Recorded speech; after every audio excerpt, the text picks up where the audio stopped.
নেত্রকোনার আটপাড়া উপজেলার ষাটর্দ তাহের উদ্দিন কোমর পানিতে নেমে ছেলে সোহাগকে সঙ্গে নিয়ে কাটছেন ধান। নেই শ্রমিক কিংবা মেশিন।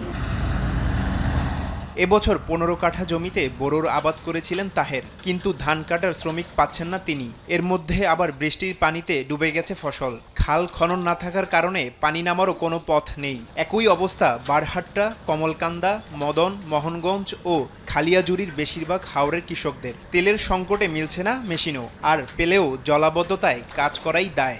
এতটা গাড়ি নামায় তেল না ভাই, তেল আমরা চলাম কেমন? জলাবদ্ধতা, খাল নাই, খাল খনন করার কথা ছিল, খাল খনন করে নাই। সরকারের কাছে আমাদের একটাই আবেদন, যাতে মেশিনগুলো চলে। ডিজেলের যে আমাদের ফুয়েল একটা মেন বিষয়, সেটা যদি আমরা সমাধান থাকে তাহলে কোনো সমস্যা হবে না। এবং আজকে যে সমন্বয় মিটিং ছিল, সেখানে আমি ডিসি মহোদয়কে আমার পক্ষ থেকে অনুরোধ করছি যাতে আমরা তেলকে যাতে আমরা কোনো বাধাগ্রস্ত না হয়, তেল যাতে আমরা কৃষকেরা পায়। সুনামগঞ্জেও ধান কাটতে বেগ পেতে হচ্ছে কৃষকদের। প্রতিদিন একটি কম্বাইন হারভেস্টার মেশিন টানা ধান কাটতে ২০০ লিটার ডিজেল লাগে, কিন্তু ১০০ লিটারের বেশি ডিজেল মেলে না পাম্প থেকে।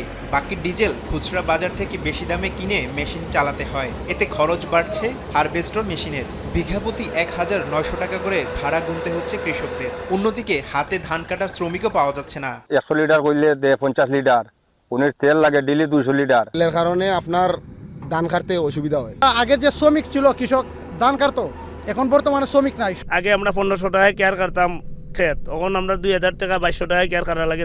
প্রত্যেকটা উপজেলা কৃষি অফিস থেকে জেলা প্রশাসনের কাছে আমরা জ্বালানি তেলের বরাদ্দ চেয়েছি, যাতে কম কৃষকদের জন্য বা ধান কাটার জন্য দেওয়া হয়।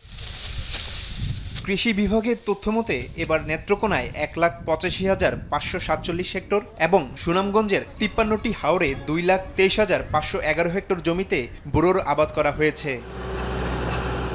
তারিফ রহমান, সময় সংবাদ।